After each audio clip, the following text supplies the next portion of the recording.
Hello, everybody. This is Joshua Hatton with One Nation Under Whiskey podcast. I'm joined today, and I'm joined, as always, by my good friend, my business partner, the ever-lovely Jason Johnston Yellen. Jason, 3 names. That's 1, 2, 3. Jason Johnston Yellen. Welcome to the podcast, Jason. Thank you. Okay. Well, it's been good having you. Before we started recording, you said, yes. Okay, you get us started, and then we're going to clear the air. Yes. And I've seen you clear a room before with air, but I just said... You mean talking to my kids again? They blame it on you, but I can't say And I blame it on the dog. And the dog blames it on the boogie. And so it is the circle of life. So what air are we clearing? I feel like I walked into a room. I feel like Donnie from The Big Lebowski. I feel out of my element right now. So after completing a thorough internal investigation.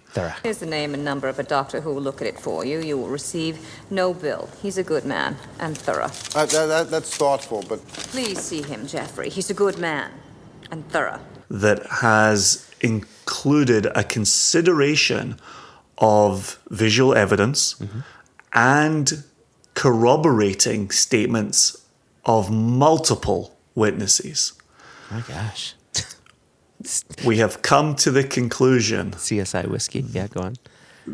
...that Jess Lomas got 4 out of 4 in the judgment of Westland blind tasting.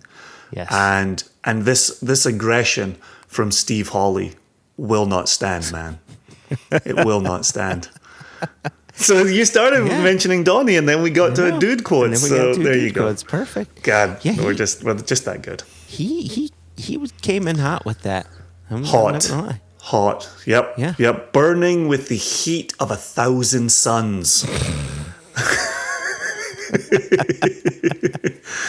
But yeah, and so here's the thing. So Steve Hawley's official statement on the podcast, the Judgment of Westland podcast, was his recollection was that Christopher Hallstrom Swede-Scott was the one who got 4 out of 4. Okay, hold on. Before you go too deep in here, for those that may not have listened to the Judgment of Westland episode, no, there's a chance, Jason. There's a chance. That person does not exist, Joshua. That person does not exist.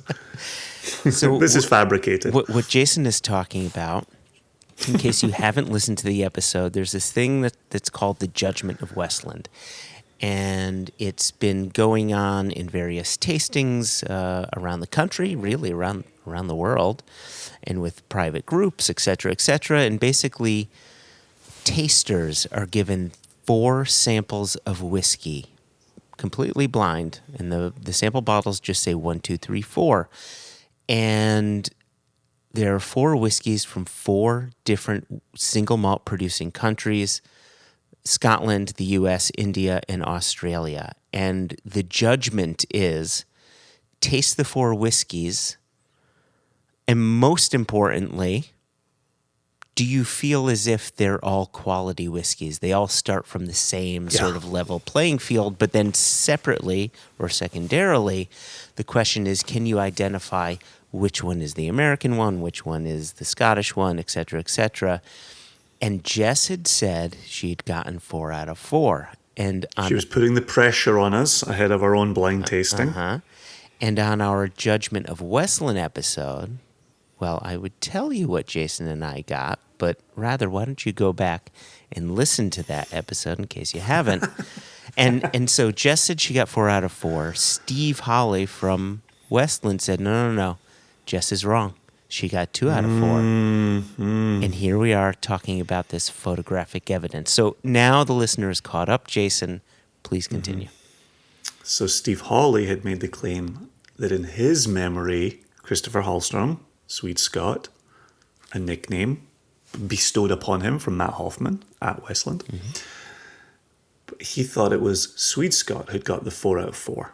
And so in collecting witness statements, Christopher Hallstrom conceded under oath that he was the one who got 2 out of 4. And he said Jess got 4 out of 4 on the day. Are Jess and Swede-Scott this Scotland-based version of you and me where people get us confused, even though we look nothing alike, sound nothing alike?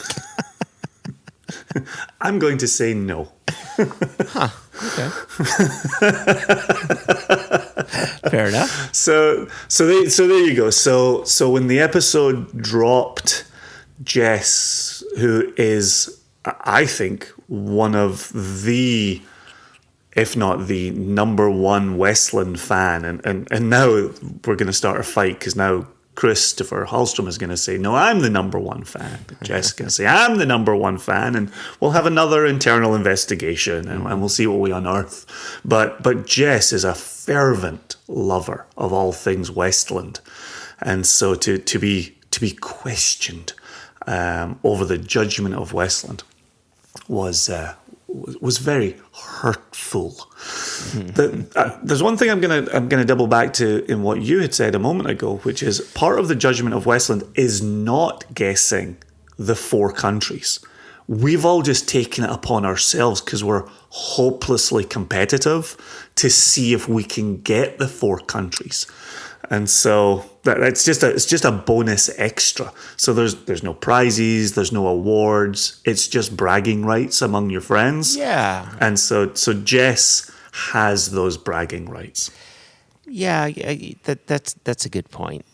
You know, I came off saying, you know, secondarily, you know, this is the second goal, but you are right. That second goal is a self-imposed goal by any of those who, and really, it seems like the natural one, right? I think most people kind of want to know. I mean, doesn't that seem natural to say, where is it from? But I still like Steve's point back in the episode when you and I got into trouble for trying to guess the countries before we actually judged any of the whiskies. Mm-hmm. And Steve's point is one that we've been making in plenty of tastings, which is just let the tasting speak for itself. Do you like it?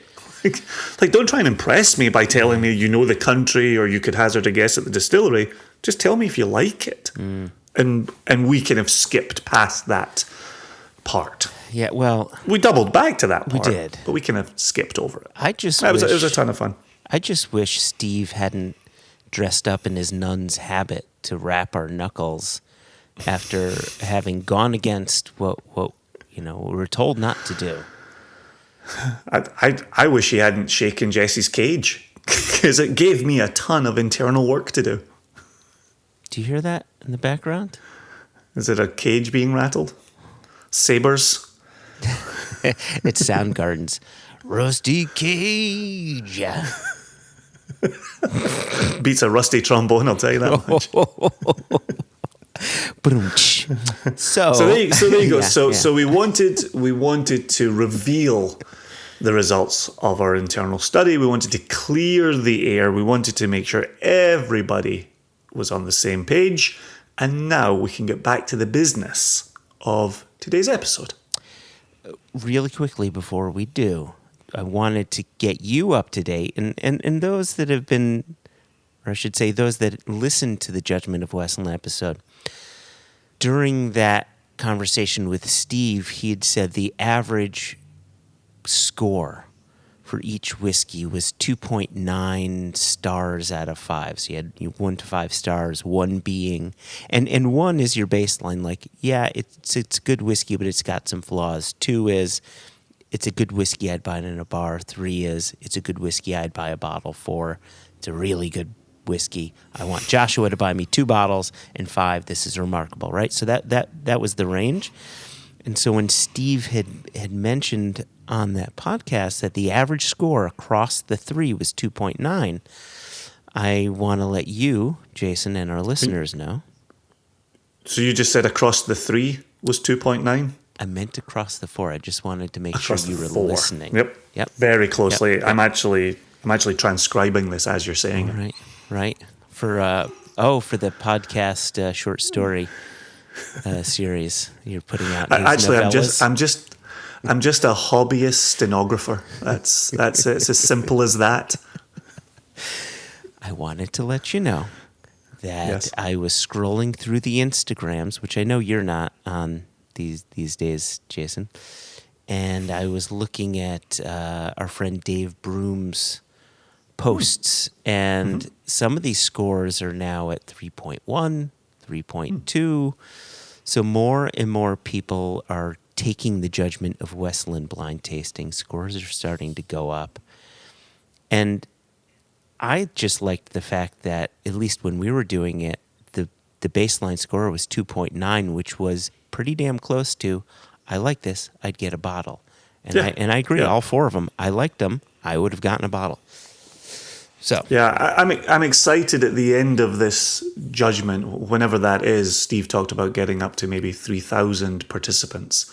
But I'm excited to revisit the endeavor with Steve and to take a little dive into the numbers and see what they're saying to Steve. I think that's going to be pretty cool when that happens, maybe in the new year. Yeah, we shall see. Anyway, you were saying before I backtracked, you say, to get us to the matter at hand. Well, I think as we're sitting here talking about world single malts, today's episode is a hop back into the rum category, which always allows us the opportunity to globetrot. And here we are today talking about Australian rum. Yeah. There's a little break from the norm. A category, and we said this to Steve Magarry, and who's our guest today, Distillery Manager at Beenleigh. You know, we'd said to him that we as whiskey drinkers, and we can extend this to the majority of, us here in the U.S., don't know anything of Australian rum. Upon hearing about the distillery, I was surprised it had a history that goes back 137 years. That just surprised the hell out of me, because I think about rum, I think Cuba, right? I think Barbados, I think Trinidad and Fiji and all these islands. And I mean, granted, Australia is an island, but that's a pretty damn big island. As you learned, it's got multiple time zones. It does, yeah. Imagine that. So that was interesting. And, one thing I want to point out, not only were we ignorant to the fact that Australia had or has such a rich distilling rum history and sugarcane history.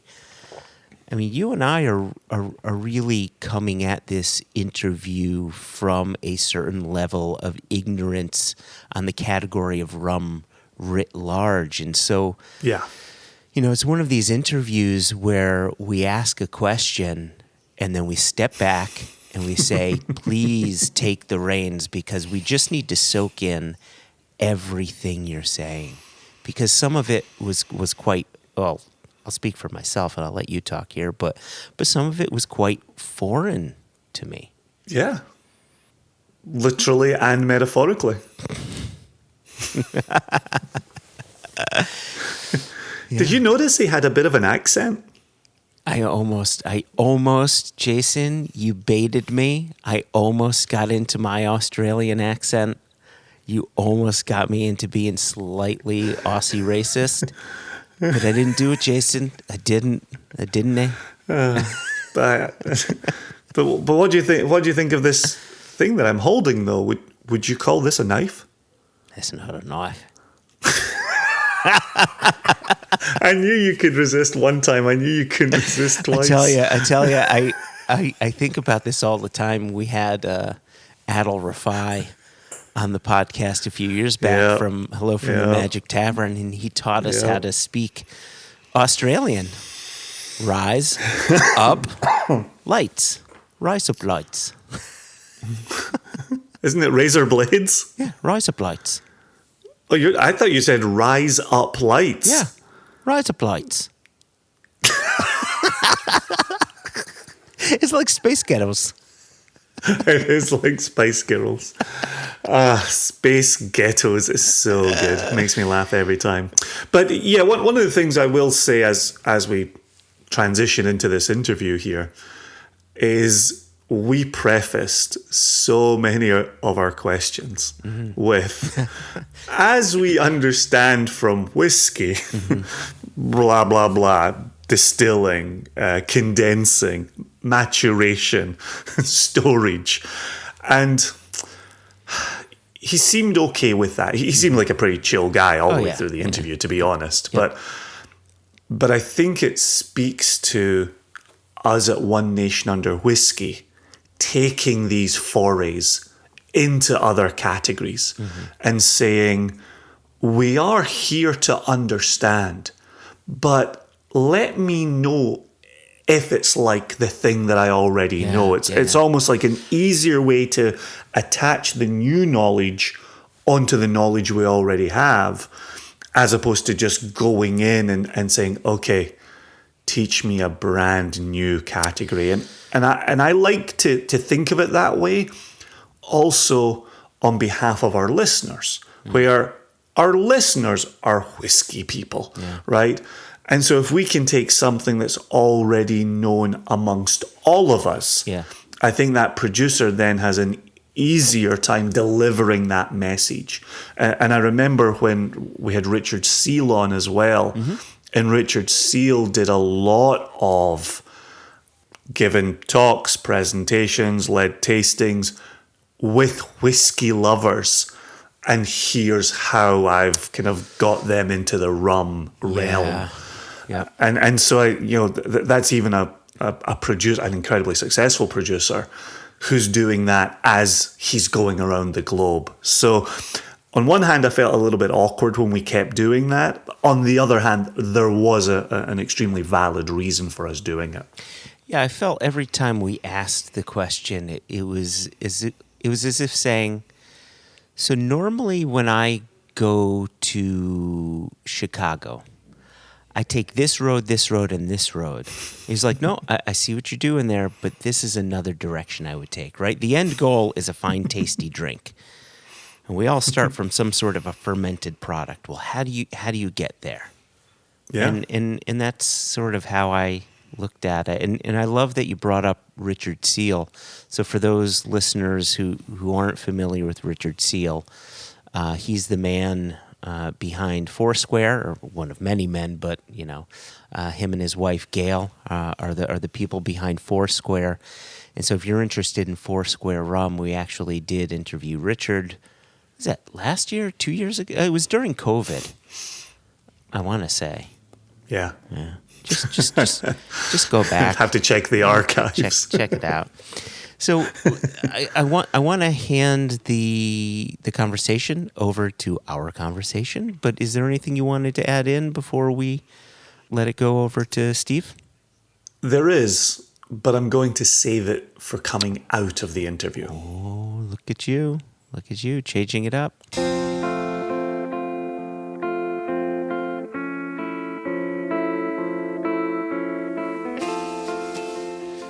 Steve, thank you so much for joining us. You are now our third guest on the podcast in 5 years to discuss rum. And in a way, it makes sense because it's One Nation Under Whiskey. But at the same time, Jason and I have talked about this a few times. It also doesn't make sense because there are a lot of people who drink rum that also drink whiskey and vice versa. And, I think part of our job as whiskey lovers is to also talk about the other things that we love. We talk about mezcal all the time. That's probably the thing we talk about second most. And then we'll follow that up with rum. So my point is, you're the third person on to discuss rum. I wanna thank you for coming on, and thank you for helping to educate us. And so you're here from Beenleigh, and at least from an American perspective, your products aren't on American shelves. Yet you're a distillery that's been around for 137 years now. So I wonder,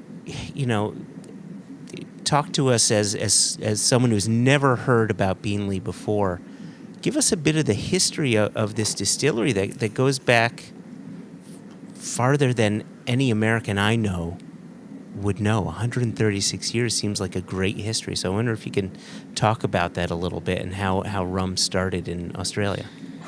Absolutely. Well, thanks, Josh and Jason. It's fantastic to be on the Single Cask Nation podcast. It's an honour. So when we get to Australian rum, it's fascinating. Very few people, even here in Australia, realise that there's 150 plus years of Australian rum provenance. Dates back to the mid 1860s onwards. So that was when the sugarcane industry here was burgeoning. There was cotton growing here as well. Actually, in the midst of the US Civil War, there was cotton being grown here in this region to send over to the US, to send over to the UK. However, cotton didn't grow too well in our tropical climate. And so what did grow at the time and is still today is sugarcane. And so off the back of the sugarcane industry, as we see globally, you'll always tend to see whether that's molasses rum or your cane juice, agricole style rum. So here in our area, the Beenleigh Logan district, we actually weren't the first rum distillery in this region. There's 3 other distilleries that actually date back earlier than the Beenleigh Distillery. And so at that time, it was definitely a thriving community, agriculture. As I say, there's cotton, there was sugarcane and other crops. And the original founders of the Beenleigh estate or plantation, they originally immigrated from the UK in 1862 to this area. And so back in Devonshire, southern England, they actually came from their estate was the Beenleigh estate or Beenleigh Manor. And so they not only did they come out and immigrate to Australia, but they brought the name with them, and that's how the name has established itself here in the region, and the local city here is named Beenleigh due to that history. And so on the distillery itself, originally it was set up as a sugarcane plantation with a sugar mill, and so that was established in 1870.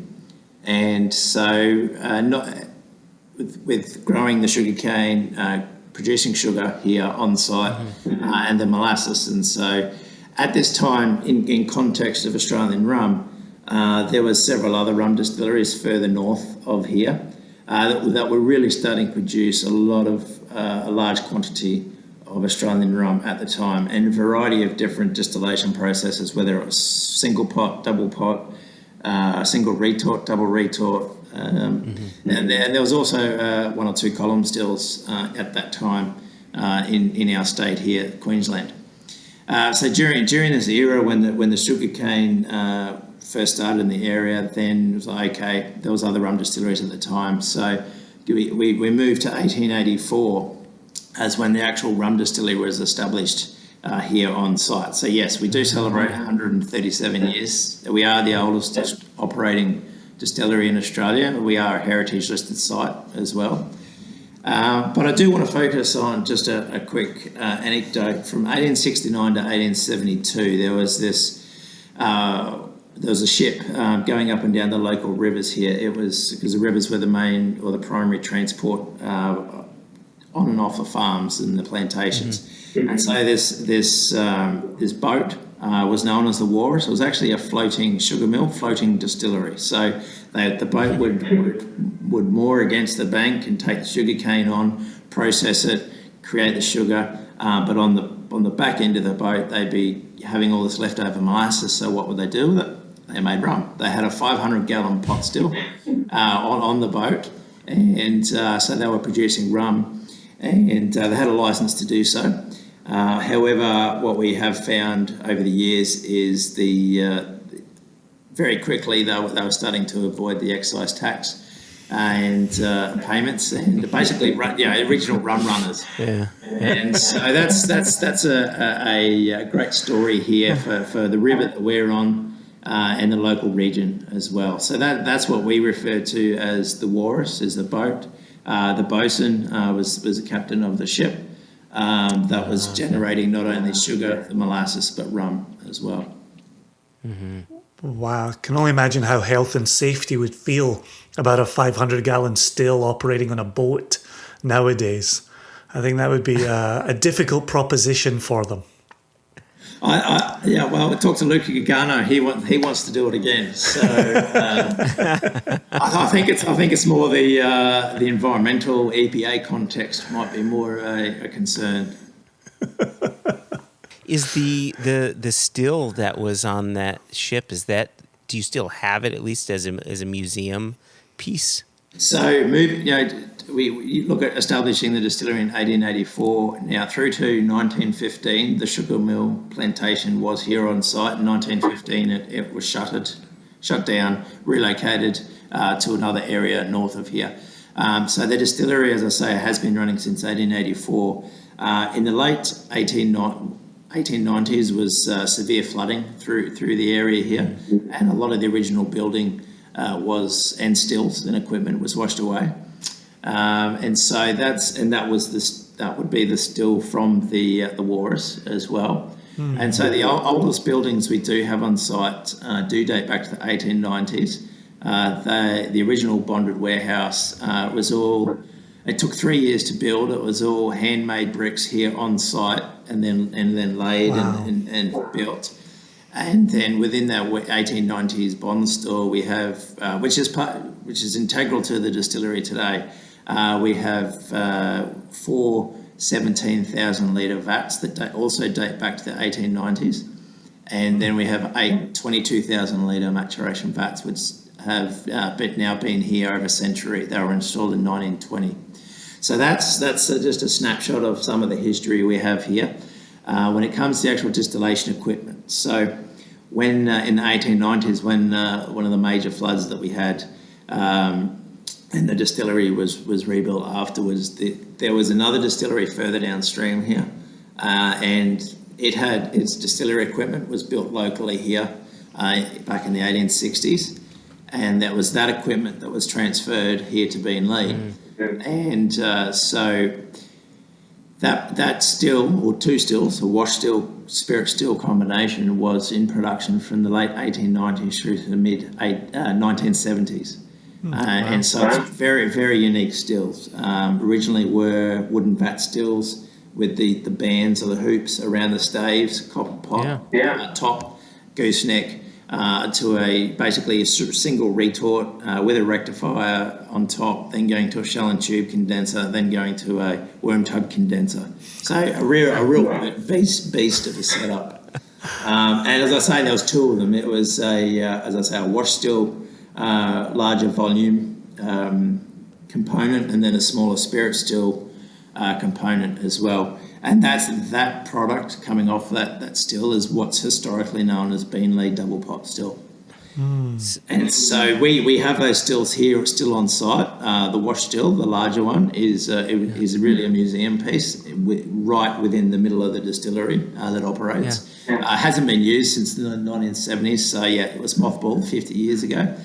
Almost every day we walk past it, we always ponder and think what it would take to get it up and running again. Because I've been fortunate enough to enjoy and savour some of the 1950s, 1960s era Beenleigh, and it's fantastic. It is off this old still. It is amazing. It's got real heavy, Corona type notes. It's rather unique, but there's so much there to explore. So. Can I pause you here really quickly? I want to make sure I'm understanding this wash still. So it's the wash still. It's got the wooden pot. It's got the gooseneck line arm, and then it goes to a shell and tube condenser, and then further condensed with worm tubs. So it's the copper gooseneck goes into a single retort, and then above that is a rectifier, which is very similar to the Port Morant rectifier from Demerara. If you get photos side by side of them, they're almost identical, and they're essentially traced back to the same coppersmith pattern out of Glasgow in the 1860s. So from the rectifier, then it goes to shell and tube condenser, and from there it goes to a worm tub. Okay, so everything prior to the shell and tube condenser, I understand that, though in calling it back to, I realize I missed some components. The part that I don't understand is going from one type of condensation to another type, directly into another type of condensation. I've never seen something exactly like that. I've seen it where, and again, I'm going to use whiskey as sort of the signpost here, where a distillery like, say, Springbank might have a worm tub on the wash still, and then a shell and tube condenser on the spirit still, or vice versa, something like that. But the fact that you're going from shell and tube then into worm, do you know what the reason for that was? Yep. So when we look at when we look at the layout and the age of each component, the shell and tube condenser was retrofitted in afterwards, after the original layout, and the primary reason why is the condensing water, our cooling water. The supply of all of our water for fermentation, but also cooling water for the stills, is all ambient room temperature in our storage reservoir, our water dam. And so in the middle of winter here, it can get to 15 Celsius at a minimum.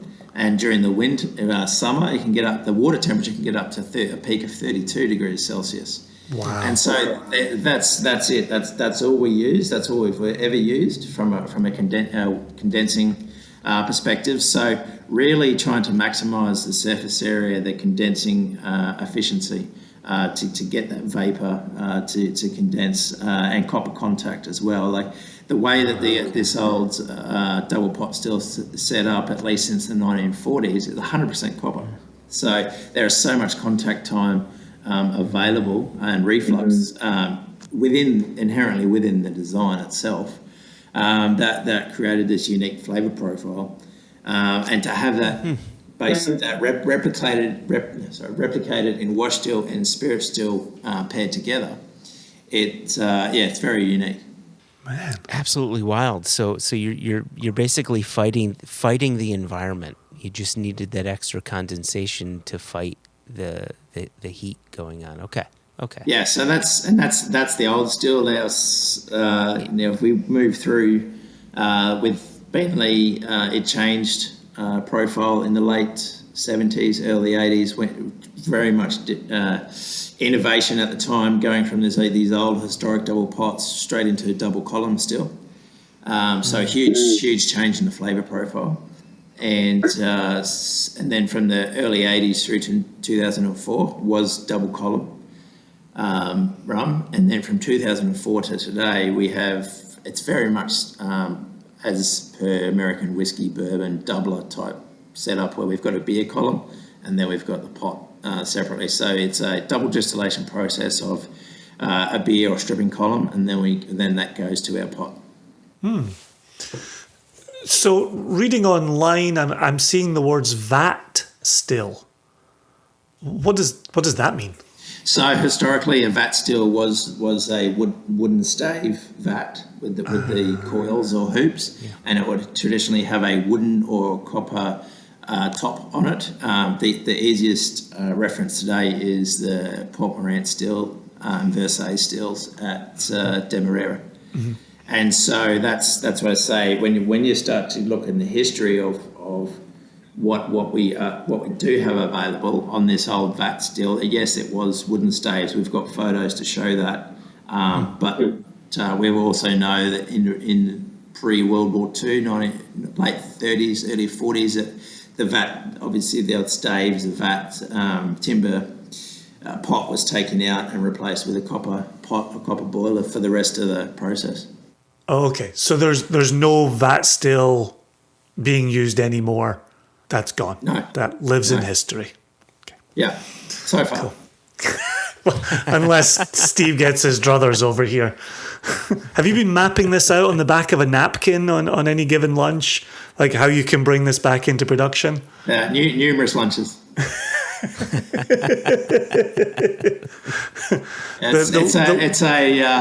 It's much debate and conversation around it. So just seeing if, how, what, who, when, what it would cost. Yeah, the listeners can't see it for themselves, but every time you mention bringing this back to life, there's a cheeky little grin crosses your face and a little twinkle in your eye that I see the thing that you've got your hopes and dreams set on. Yeah, it's definitely a piece of history and really unique. And the thing is, as I just described, our existing distillation process being that wash or beer column and then pot distillation, we don't do double pot distillation. So we don't produce a pure single rum, classification rum. And so that would be another avenue for the Beenleigh operations, is to put a second pot in to do double pot.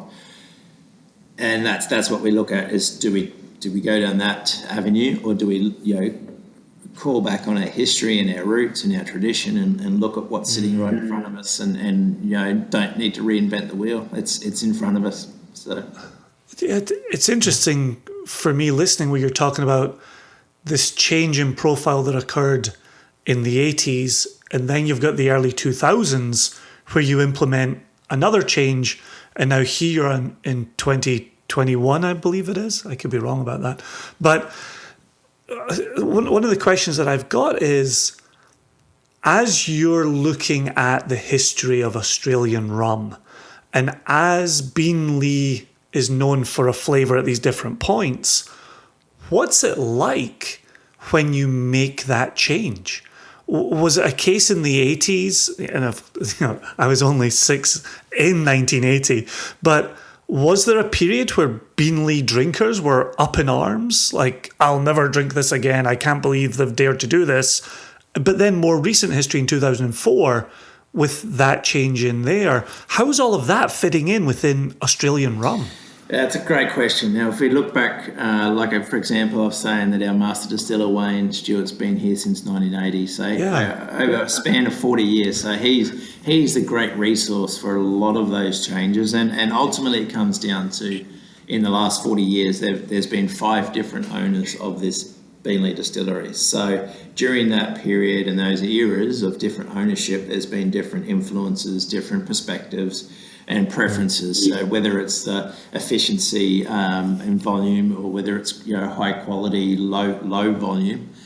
So there's been a varied ebb and flow of rum style preferences, production volumes. And in context, from the Australian rum side, if we switch across to another famous rum distillery here, Bundaberg, they were established 4 years later in 1888, and they've always been a very big, aggressive distillery operation, and they stick to what they know. They've now been owned by Diageo for 20 years. But when you look at side by side 2 different distilleries and how that profile differs, or how they may align together. Now, from a process perspective, what we do at Beenleigh with the wash column and pot distillation process is actually inherently an Australian rum profile. Bundaberg, and also the third major distillery here, CSR Piedmont, which stands for Colonial Sugar Refinery, and it was based right in the inner suburbs of Sydney, in Sydney Harbour. Their process was also wash column and pot. So, which all culminates back to the US whisky industry and that influence for a balance of efficiency and flavour profile. Mm-hmm. Yeah. It's amazing to me, and Joshua led this earlier with his question, but in knowing the whisky industry and hearing the reasons for certain things occurring within the whisky industry, it's really intriguing listening to you talking about the exact same words that have controlled flavour and production and, volume. It's remarkable that it crosses industries the way that it does. Absolutely. Yeah. And that's the thing. Like I regularly get asked, at least from the international community, what is an Australian rum? How do you categorise Australian rum? And that's the simplification is molasses, English style rum, wash column, then pot, Then when we get into maturation, then it would be large format vats and then barrels or combination of either or. And that historically over 130 plus years, 150 years, that is the way to categorise at least the three major producers that have stood the test of time. And that's us, Beenleigh, Bundaberg and CSR Piedmont. When I think of more modern, and again, I do apologize, I'm always going to revert back to my comfort zone of whiskey, but when I think of whiskey producers that incorporate both a pot and a column, it's usually the pot that distills the wash, and then the column that does the second distillation. And so I'm curious if there was a reason why the wash goes into the column first and then the pot. Is that, and I really do need to apologize for my ignorance, is that just inherent in rum when a combination of a pot and a column are used, or is that something that's more common to Australian rum when a column and pot are used? Yes, so using the column first, it's really about the efficiency and getting larger volumes through in compared to a double pot distillation process, which obviously, like you look at your single malt whiskies, that by definition have to be double pot.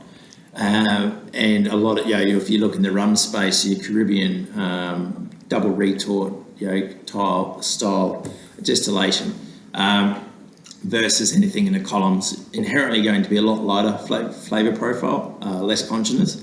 But it essentially really comes back to efficiency and pushing volume through, and then taking that distillate and then putting it into the pot is to really concentrate and capture that essence that is there. And so, as I say, it really is a balance of efficiency and flavour profile. So the Beenleigh spirit that we've been making for the last 16 years, since 2004, here on the system, it's, and I'm sure you guys will recognise this, and a lot of the feedback we get from, particularly out of the international community, is how different it is, how floral, how fruity, how heady, essentially, those flavours and aromas are, versus your traditional Caribbean or Guyanan, Demerara type rums. You, Steve, had clued me in to a 6-year-old Beenleigh bottled. Jason has the bottle now. See, I was going to incorporate Jason anyway. This one here, right? That 6-year-old. And so I purchased 2 bottles, one for me, one for Jason. Is that 2013, Jason? Yeah. Yep. If I can get my light right, there you go. What does it say there? Can you read that for us, Jason, so the listeners know? Transcontinental Rum Line, Australia 2013, distilled in Australia in 2013, bottled in France in 2020. So that is a US exclusive with the Transcontinental Rum Line portfolio. We have here in Australia, we're fortunate to get the Transcontinental 2015, which was more Europe, Singapore and Australia availability. So I haven't had that, and other than what's out the back in our vats, in our barrels. That's very good. I can highly recommend it. The Transcontinental liquid is fantastic, and what we see in this is more of we start to see the subtleties of a French oak influence, and versus our maturation here is largely American oak, ex-bourbon, but we are expanding into French oak maturation as well, and this has really been a highlight for us of what essentially secondary maturation, going from American oak to French oak, and then how it's presented to customers, and the feedback's been fantastic. Yeah, I found it to be a wonderful rum. I was telling Jason before he had hopped on. I took it with me on vacation. My family went down to Disney, and I'm like, what bottle am I going to bring? So I brought the rum, and I got maybe 4 to 5 drams out of it. And then my wife and I agreed we should probably see how it tastes in a rum punch as well. So we got to enjoy it in a few different environments. The reason I bring this up is when I was doing a bit of research on the distillery, I saw something, and you touched on it earlier, that you have these large maturation vats that will mature your rums anywhere between 2 and potentially up to 15 years. And I'm curious, we talked about the distillation side of it. When it comes to the maturation side of it, is it your practice to first house the spirit in these maturation vats for a period of time and then put them into casks? Or are those two different maturation styles just that? Two different maturation styles for different products that you do? So with that, here at Beenleigh, our maturation volume is essentially split 50-50 between the large format vats and ex-bourbon barrels. And inherently we don't have large volumes. We don't have a large stock. And I'm rather jealous of a lot of the other Caribbean distilleries that may have 20,000, 40,000, 100,000, 200,000 barrels at their fingertips. We've got, I think it's 1,200 bourbon barrels, and then the rest of the volume is in these large format vats. So again, when we go back to Australian rum provenance, what is an Australian rum? Again, historically, the large format vats has always been used in some context. And again, that comes back to, hey, we're an island in the middle of nowhere, geographically, to the rest of the world. So, and we don't have oak here. So the American oak is brought in, or European oak was brought in. And so just cost of goods, efficiency, it was a lot more cost effective to build large vats, versus importing all the individual barrels in. And so not only that, when you look at the English rum history, you look at the Navy rum, like the docks back in Deptford, and Navy rum globally around the world was always large format vats. So that's where that heritage and provenance comes from of the preference for using those vats. And this is what's that we have a balance of, and it's not that we will specifically put a rum into vat or barrels. We can do one, and we don't have a preference to go from one to the other. And this is where it comes down to the maturation and blending aspect for our Beenleigh portfolio. We'll definitely allocate liquid to the vats. We definitely allocate liquid straight to barrel.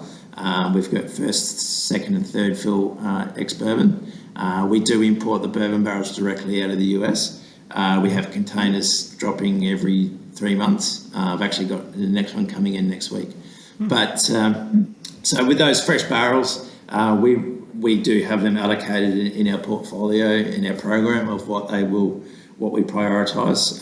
For example, the Inner Circle overproof rum portfolio we have, that really is our flagship product, particularly for the overproof range, sitting at 57.2 and 75.9. Well, that's our first fill bourbon barrels. That's a five-year maturation with a small volume of 10-year maturation. It's a good strength, isn't it? 75.9% alcohol. 75.9. It just clocks over 152 proof. Wow. So coming back to the maturation side, when you look across not just rum in Australia, but you look across our whisky industry that we do have and have built in Australia, we look across the brandy and wine industry, that large vat maturation is it's across all spirits industries here historically. And more recently, because of our wine heritage and history here, there's actually quite a lot of large volume of French oak, hogsheads, barriques, puncheons available, mainly coming out of the wine and the fortified wine industry. So we do have these resources at our fingertips, and that's where we're exploring some more of these Australian fortified wines, some French oak influence. And so just trying to look at what we what we have, what we can do. And obviously there's rum industry influences out there that are doing full-term maturation in whether it be port, sherry, Madeira, red wine, white wine, etc. It was actually the vats that I was going to ask my question about a moment ago as well. So Joshua beat me to the punch there. But, again, for us in whiskey, I feel like every question we've asked has started the exact same way. We don't know anything about rum. Let's talk about what we know. So if we're familiar with, the surface area contact from a bourbon barrel to then the surface area contact of a sherry butt, and we understand the interaction between the spirit and the wood, when you're talking these large vats, what type of volume are we talking? And then I can't imagine there's much of any surface area contact. So what are you seeing in terms of maturation? Must you necessarily leave it in the vat longer? So there's a few different aspects to that question. That's fine. So with the vats here, we have the smallest volume, we have 21 9,000 litre vats. Then we have 17,000, 22,000, 55,000 and 65,000 litre vats. Oh, wow. Okay. So that's where in the last decade we tend to use the vats more of a blending, marrying type maturation where we will, it just creates flexibility for us to be isolating particular barrel groups and then pulling them and blending them and keeping them it just allows flexibility for us to have multiple blends available for our product portfolio, whether that's more of a pot heavier influence, whether that's more of a column lighter influence or a combination of the two, whether it's like I said, for the Inner Circle, which is our flagship overproof product, whether we're really pushing that back maturation in the first fill bourbon as long as possible, then we, again, as I say, we'll marry that and blend that together. But when it comes to the large format vats, so particularly down in our distillery building, the heritage listed part of the site,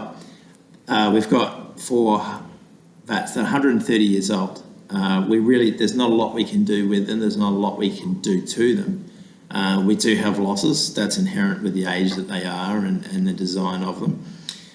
So we do typically keep our white rum, Beenleigh White, in there. So just in general for listeners, Australian rum has a 2-year minimum age statement.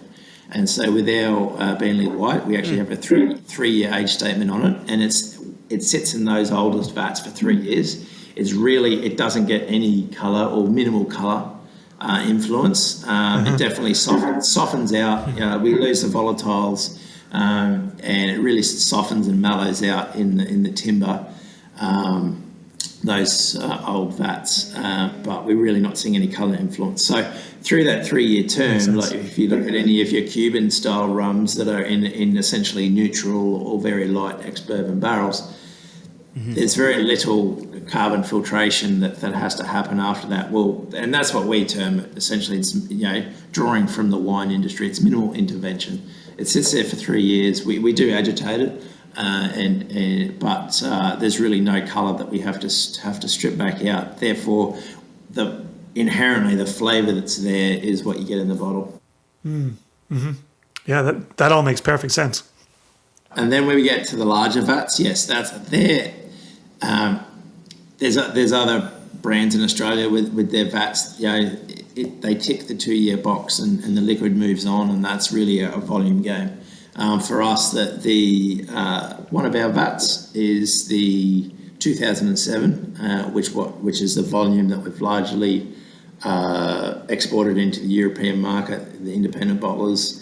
And so if you see the 2007 release available through various independent bottles, that is one vat that we have here. Okay. And then one of the other vats where we're actually distilling whiskey at the moment, so something a bit different for us. Yeah. That's the next question, Steve. You're preempting the next question. I'll shut up now and I'll wait for the next question. Joshua, do you want to take this one? Do you want me to take it? Whatever the next question is. You know what? I've been talking more than you, Jason. It sounds like you had a question on the tip of your tongue, so I don't want to take that from you. I'm hearing about the Beenleigh single malt whiskey. How did that come to be? How are you working that right now? And what's that looking like for you all? Yes, it's a great question there, Jason. Thank you. And now, at the end of the day, in the Australian whisky industry here, and this goes across again the spectrum of rum and brandy, we do have minimal rules. The 2-year maturation rule is largely the primary rule. There's no minimum, maximum size maturation vessel, etc. And then also single malt. There's no specific definition of what is or isn't a single malt whiskey in Australia. So as I recall back to saying that our process is a wash column and pot process. It's not double pot. So there's a bit of controversy. Is it single malt? Is it not? So I don't want to open a can of worms there, but we don't have mash tun, lauter tun equipment on site, so we do contract a brewery. Again, as I say, there's no regulations in Australia for whether it has to be done internal or you can do external beer or wash volume. So we bring the beer in. We did this first time back in 2016, 5 years ago, and then quite a famous brewery in northern New South Wales brought the beer in. Just went through that, as I say, that column and pot distillation, and then a lot of that volume was then shipped, tankered across to our sister site distillery, 23rd Street Distillery down in South Australia. It's about 1,800 kilometres distance from here. But in saying that, we just happened to tuck a few barrels away in the back corner of the warehouse. And lo and behold, 5 years later, in May it was, we released a 5-year whiskey, and just absolutely blown away. It was awarded a silver medal at the IWSC Awards earlier in the year. So it was more of an experimental project for us to see how because our state here, Queensland, quite tropical climate. It's not known in Australia, obviously globally, for a whiskey focus. We definitely are a rum community. Sure. So that single malt whiskey, it's gone great. It's aside from the yeast profile coming through, it is a very, very light, very floral, very fruity whiskey, and it's quite different. It was 100% bourbon barrel aged as well. Yeah. And through the as you, I'm sure you're aware, across the Australian whisky industry, there is a lot of leverage of the fortified wines, the ports, the sherries, red wine barrels. So we wanted to stay away from that. We stick to what we do best with our ex-bourbon, and and that's essentially keeping it simple, keeping it traditional as much as we are able to, and still call it single malt. So first off, in your defense, the Penderyn Distillery in Wales started off bringing in their wash from the Brains Brewery in Cardiff, and their distillation process is a combination of a pot and a column. So. And they're single malt, so I'd say that is too. But you're checking the boxes. Curious, I'm checking the boxes. But you mentioned the yeast profile. I know that you have your proprietary yeast for your rum. Did you give the brewery your yeast to produce the wash? So is the yeast the same whether it's your single malt or your rum? Or are you using their yeast? No, just utilising the beer or wash specification from the contract brewery. And so that was the previous, as I say, that was done 5 years ago. We now have none left. It's all gone. But our current program that we've just finished was with a alternative brewery, different beer source, different yeast, completely different profile. So we've an increased larger volume as well for us. So that's where we've had a dedicated program here for the last 8 weeks, and just been 100% focused on whiskey. Now we've just switched back this week to molasses and rum production, and so that's keeps things interesting for us. So you just set this up as an experiment in 2016 and then didn't do it in 2017, 18, 19, or did you have an annual project, an annual experiment? No. It's just we've just reviewed it. Yeah. You're like, that was fun in 2016. Let's see what the future holds. And so the bulk of the whiskey that we made here went to our sister site. They've subsequently released that under their brand, gotcha. And it's sold out. So we've got traction in the market. We know the liquid's quality. We know the consumer demand's there for it, and so it's really a key business decision from the company owners to basically tell us to put the foot down and make more whiskey. Wow. So do you think going forward then there will be a portion of your year that will be the single malt? You're not going to repeat in 2021 what you did in 2016, which is say like, let's circle back in 2026. Now you're going to actually commit on an annual, or if you don't want to commit, that's fine too. It's all being reviewed at the moment based off the volumes that we've done, the efficiencies we've got through the distillery, the liquid quality, now really focusing on the maturation and how that's going to plan out, and ultimately what profile that product is going to present, at least in a minimum 2 years forward. And so we are reviewing whether we'll have an annual focus or commitment to whiskey. But inherently, all us here at Beenleigh, we're all rum focused, and that's what we do. So now that you've said that, can I ask you one more whiskey question? Absolutely. So over those 5 years, having your American barrels on site and having your tropical climate, what was your angel share like over those 5 years? I'd have to go back and look at the records, but in general, our angel share here averages between 5 and 6%. So that's standard for us. That's in the bourbon barrels. In our vats, it averages around 3%. Ah, okay. So I believe it would be up in the 25 to 28% total. Yeah, but not too dissimilar to us here in Virginia. Yeah. Tropical climate, as we discussed with Virginia Distillery. Yeah, awesome. This may be a strange question. Looking at your range online, I noticed, you've got a lot of products that are 40%, and I know you do Navy Strength as well. But there were a few instances where your bottlings are at 37%, 37.5%. And I know, Australia is kind of famous for draconian tax laws and such. And, I said it, you didn't, so you won't get in trouble. But my question is that for tax reasons? Is it for flavor reasons? Is it... I hope my question isn't too forward. And maybe it started off as tax reasons, and then you found out, this product works really great in cocktail programs and things like that. It's just these odd ABVs always intrigue me. So I'm curious what you have to say there. So again, a great question. When we look again, aside from our 2-year maturation rule for aged spirits, one of the other criteria is a minimum 37% across all spirits. I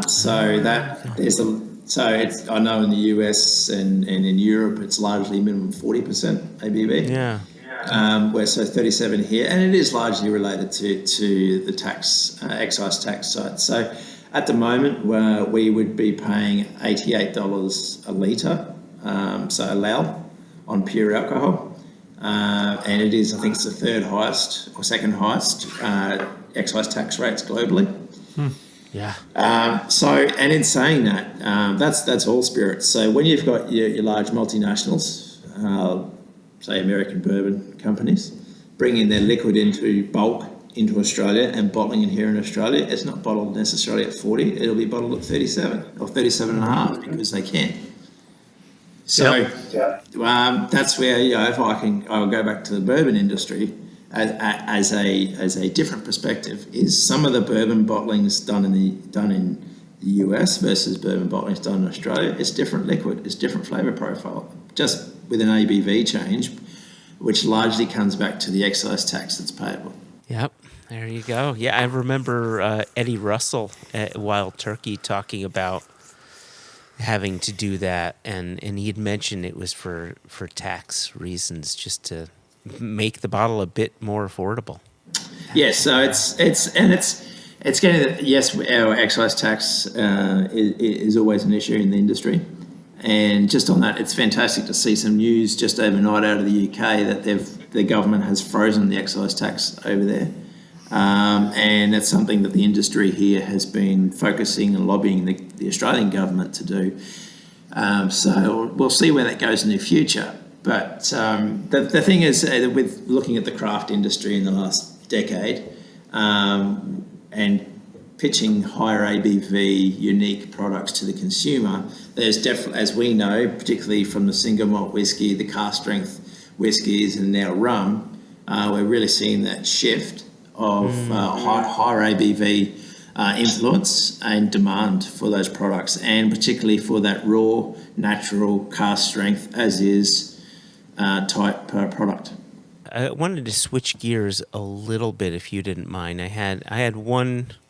We always have a question we get out of here on, but I know I had at least one question before that. Hopefully you've got a bit of time. Absolutely. It's only 20 past 11 for the man. Isn't that bedtime for you yet, Steve? No, I've had my breakfast rum. It's all right. I'm good. So I've been sitting here, during the conversation, just sipping on Blacktop 50th. And what I love about what's the new iteration is now it's the Master Blender's Reserve, so it's the follow-up to the 50th. And my understanding is it 12 or 14% of the overall new special edition Black Top is Beenleigh, right? Yes, I believe it ended up being around 6.8, 7%. Mitch Wilson and Ollie at Elixir can argue about that one, but I still have, I'm lucky enough to have the original sample bottle that Ollie sent out to me to us for that. And absolute privilege that to be considered by Ollie and Sukhinder and the group behind Black Top to be considered, at that level across the rum industry, to be included or considered to be included amongst the Black Top blend.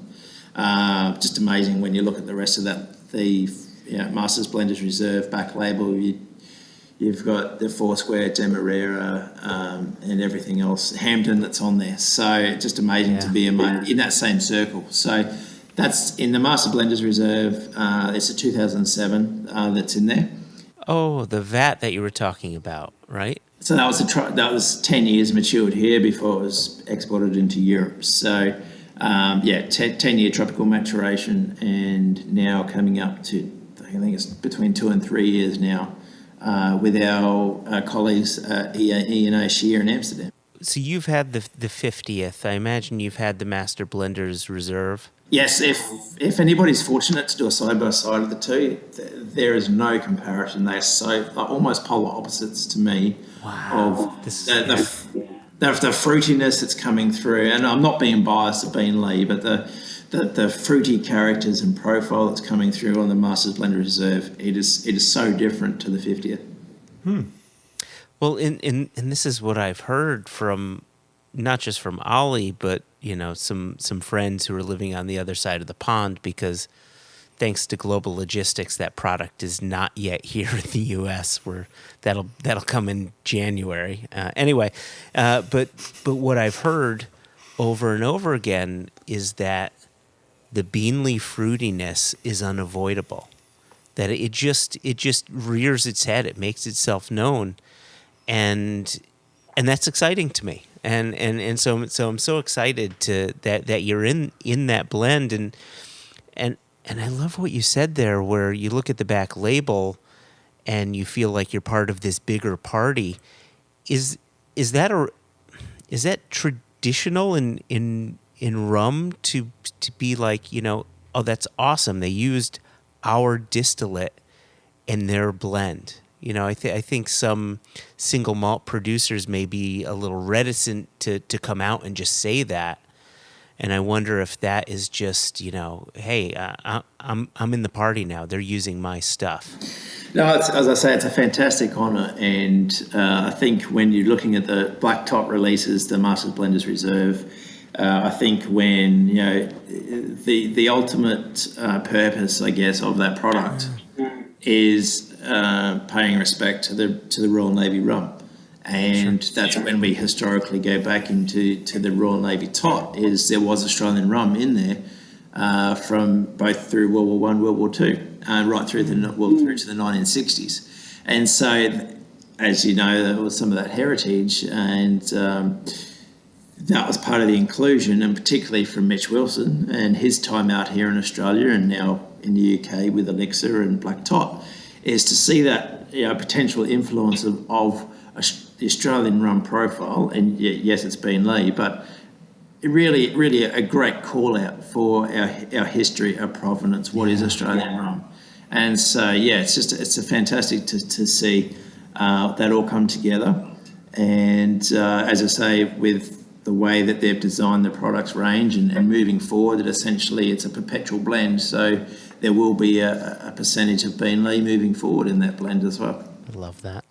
Yeah, that's very cool. And the final point I was going to make in our time together here and in talking about feeling honoured is we're about to put out a Single Cask Nation, Single Cask Beenleigh at 65.1% alcohol, which in our conversation here and talking about the difficulties that one faces with taxation in Australia, I feel even more fortunate that we're able to put out a 65.1, and it's now a 14-year-old that we're putting out in front of the nation. And so that's a huge honour and something that we're very excited about. And so just in speaking with you right now, and I don't have a bottle of our own Beenleigh in front of me. I wish I would crack it and toast right now, but the good news is it has reached the United States, and it will be going out to the nation at some point in November.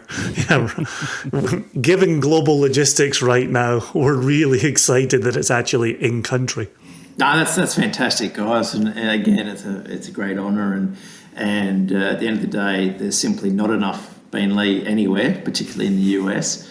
And with yourselves at Single Cask Nation, everybody needs more Beenleigh. Yeah, I'm certainly searching it out, so I'm happy to have made the introduction. Yeah, indeed. But we like to end our conversation with what's got you excited about the next year, 2 years, 5 years for Beenleigh. Like you had said, you're the new kid on the block here, with 2 years at the distillery. Obviously, you came in with the future in mind. So what has you excited about the future? Oh, we've got lots of exciting stuff. Like just at the moment, we've got a couple of ferments down that are just ticking over 2 months or 8 weeks fermentation. So we're working on some long ferment, higher ester profile product at the moment. If we look back into a couple of months ago, earlier this year in March, we released a product known as Flood Rum. That was back in 2017. That was a rum that underwent a just over 4 month fermentation time. It was unplanned. It was unscheduled. There was a flood through the distillery again. But that product and the way that release has gone, it was a distiller exclusive here. And the awards that we've been very fortunate to win this year for it. 4 month maturation, 4 month fermentation, I mean? 127 days, 130-day fermentation. That's wow. Crazy. So that's 100% Cerevisiae yeast, and so having it sit on the lees on the yeast for that long really has pushed the ester profile, and it really starts to get into that particularly leveraging our fruity floral characters. We're really pushing into that Jamaican funk context.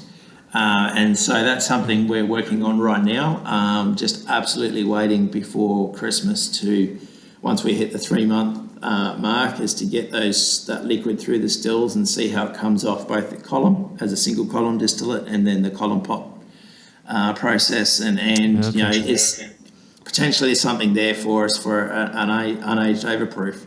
Or we'll see where the liquid takes us. Anyways.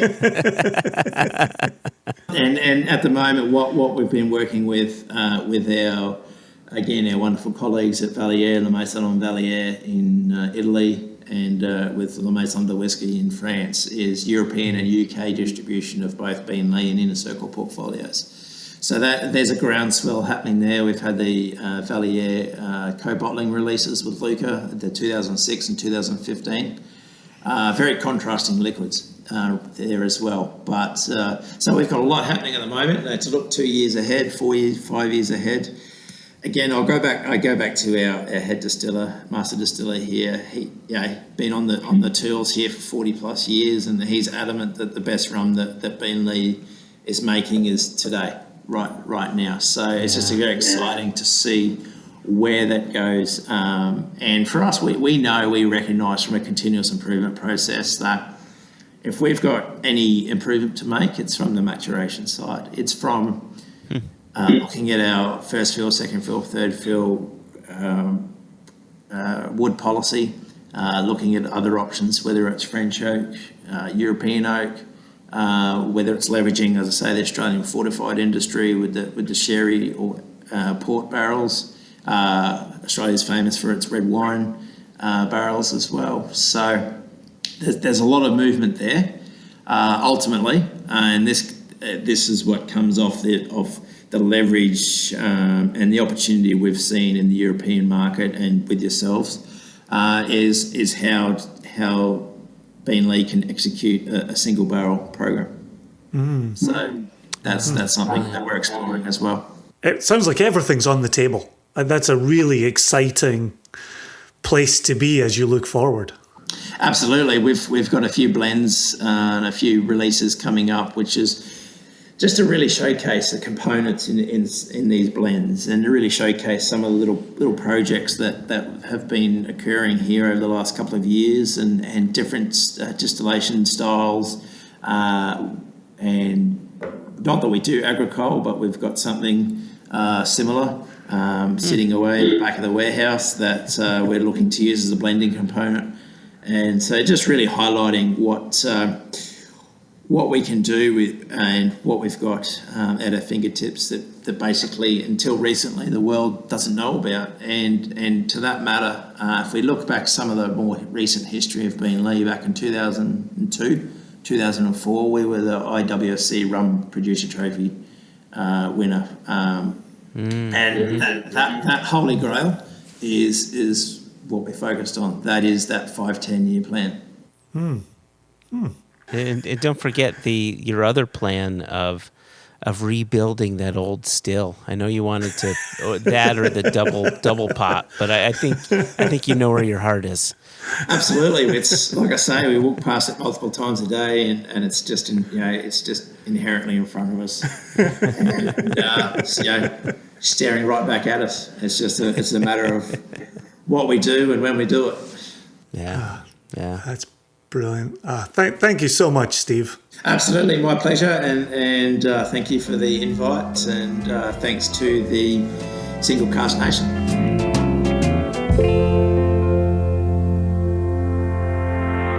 So the bit I was going to set up before the interview, which we touched on in the interview just a little bit there's no Beenleigh currently available in the United States. They have no distribution in the United States.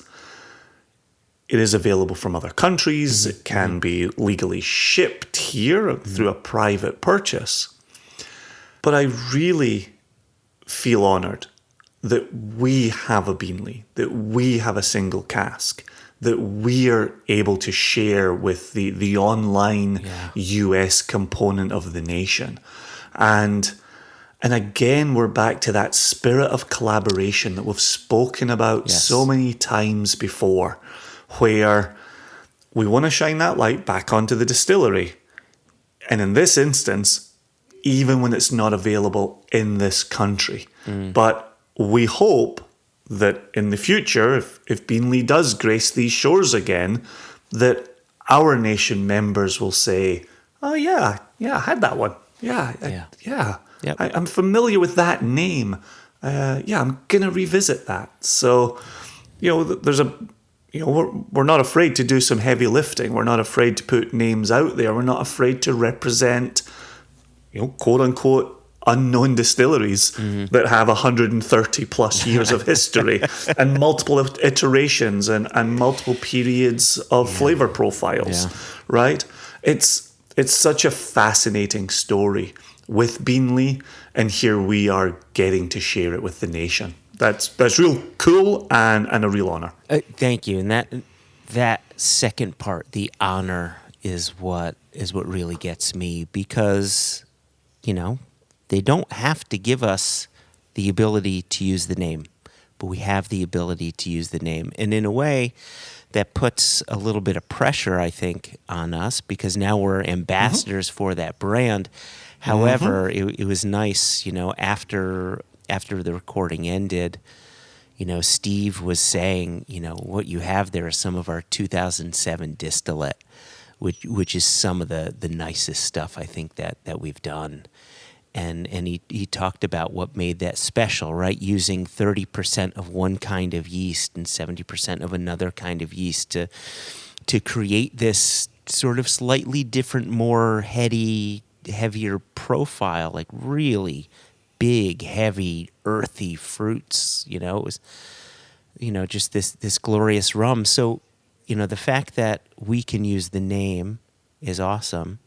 The fact that he is the distillery manager saying, oh, I approve of this, I think that this liquid is great too, takes a little pressure off of our shoulders, right? This is one of the things that I love about collaboration with the distilleries we work with, because, we know what we like, we know what we want to put forward, but when we're collaborating, it's important to us that the distillery has something they want to put forward, and then we come to a consensus and we agree, like, oh yeah, that is excellent, and that specific cask is fantastic and works for our palate.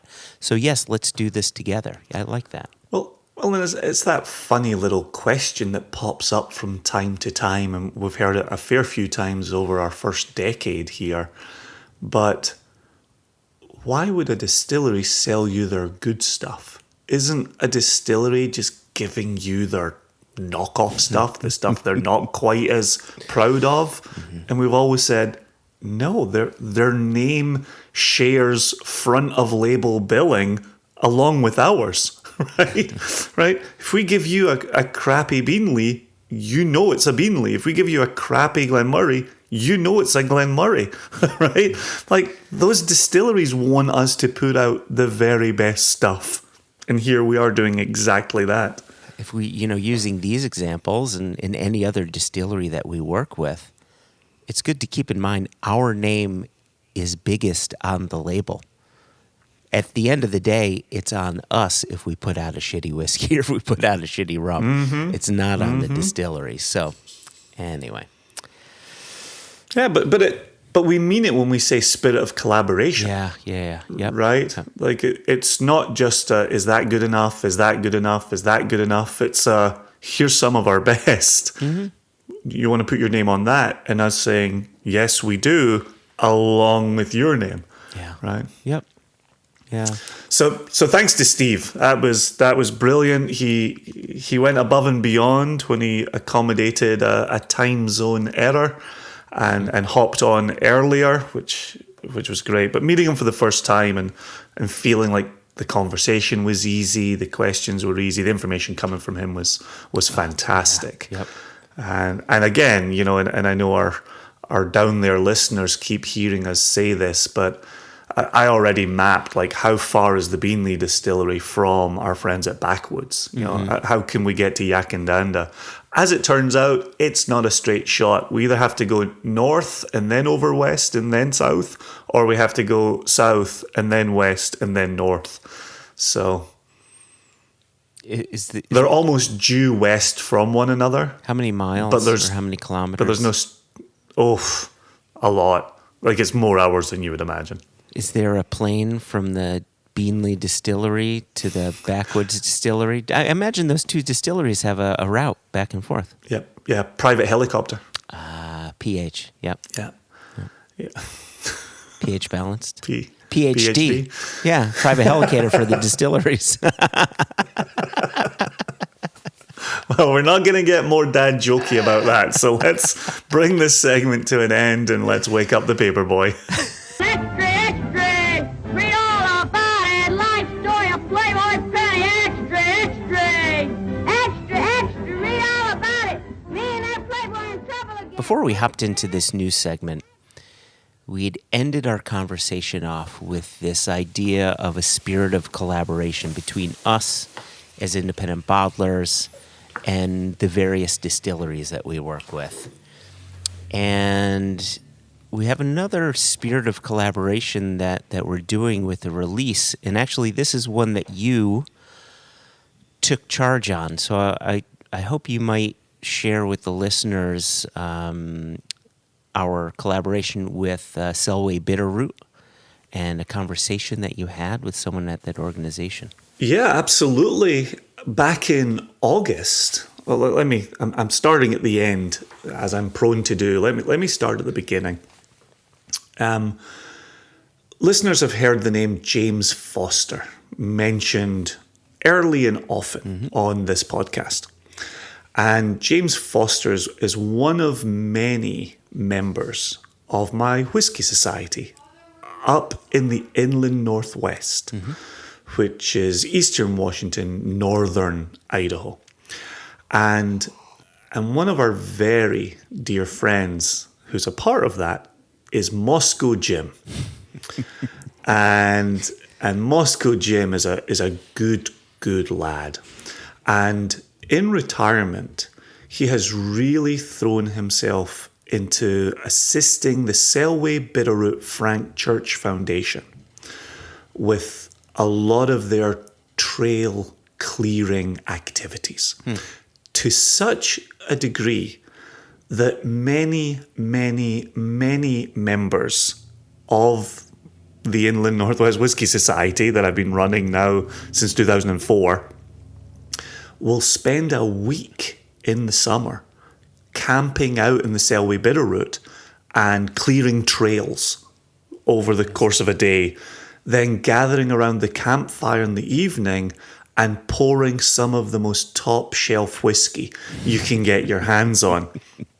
And so that includes a very dear friend, Carl England, and many other people. I'm not going to start naming names or I'm going to be here all day. But one of the things I started talking to Moscow Jim about was the idea of doing a collaboration where, on one hand, we could raise money for the Selway Bitterroot Frank Church Foundation, but also give them a dedicated bottling for pouring at that campfire when they're out there for that week. And Moscow Jim was totally on board with the idea. He put me in touch with Alyssa Pearson, who's at Selway Bitterroot Frank Church Foundation. We're about to hear from Alyssa in just a second to talk more about this, put more leaves on these branches. But it was so exciting. You and I don't sit around designing whiskies. Like we like the idea. We certainly love what John Glazer's all about with Compass Box and kind of what he puts out there. Our friends at Douglas Lang have done some whiskey designing. But normally you and I come along, we're identifying single casks that are worthy of a bottle, and as we mentioned earlier, worthy of our label. Yeah. We've got this Crofton Gaea here that has so many outdoor qualities, wilderness qualities, campfire qualities, that this screamed to be part of this collaboration. Yeah. With all of that said, in August, I made a trip out to Moscow, Idaho, hence Moscow Jim. He's not a Russian. He's in Moscow, Idaho.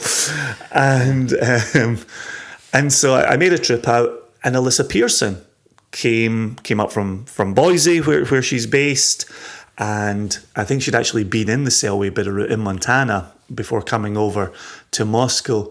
And she and I sat down, we had a conversation, and we opened the first unofficial bottle of this Crofton Gaea. So here's the chat, and then it goes into a little bit of a tasting as well, and then we'll come out of that in a wee bit.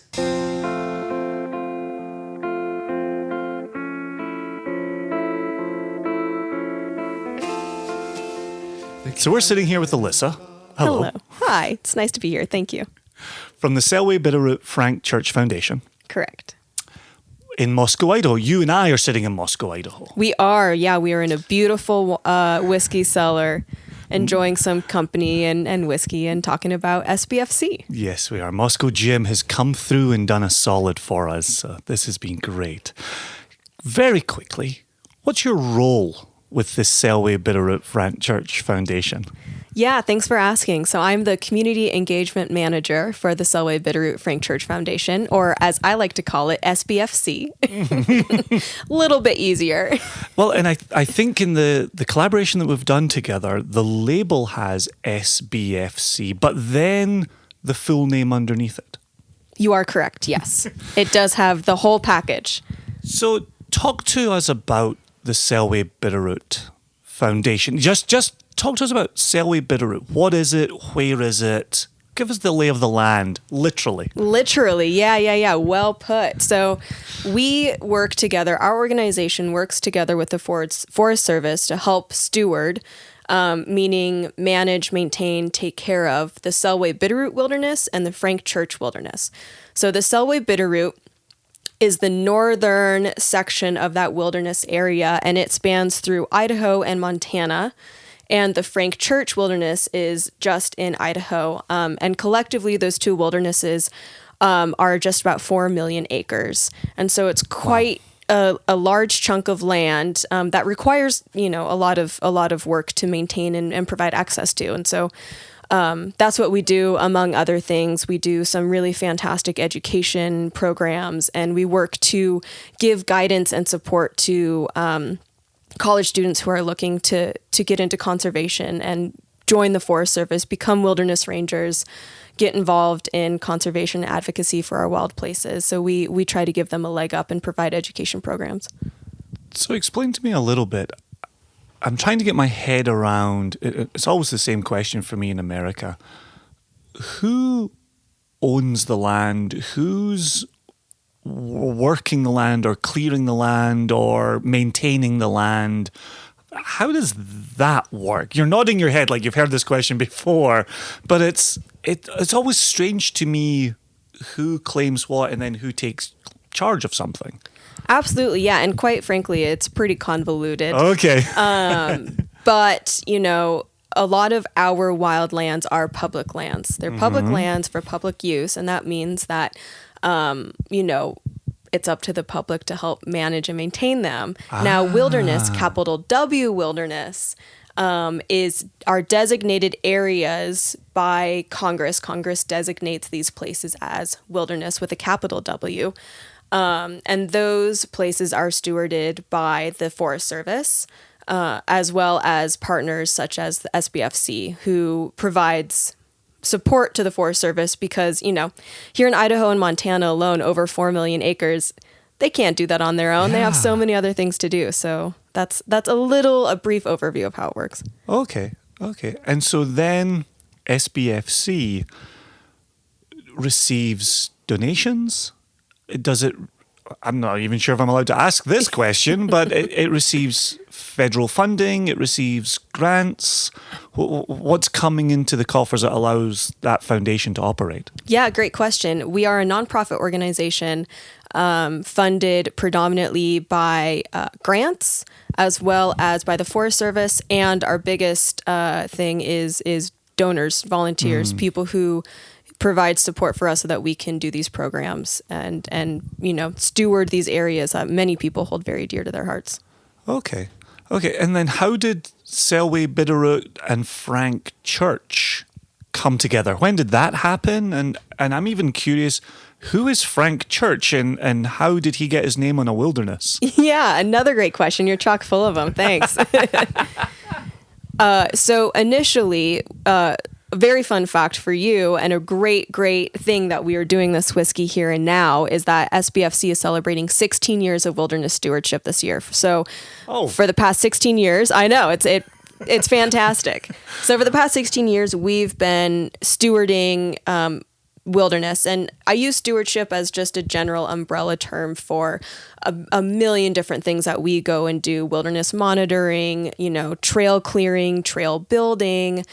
And we send people into the remote backcountry, literally hundreds of miles from anywhere to help ensure access is provided. So we actually started as the Selway Bitterroot Foundation. We started with a group of folks up in Missoula, Montana, who wanted to provide stewardship access to this area.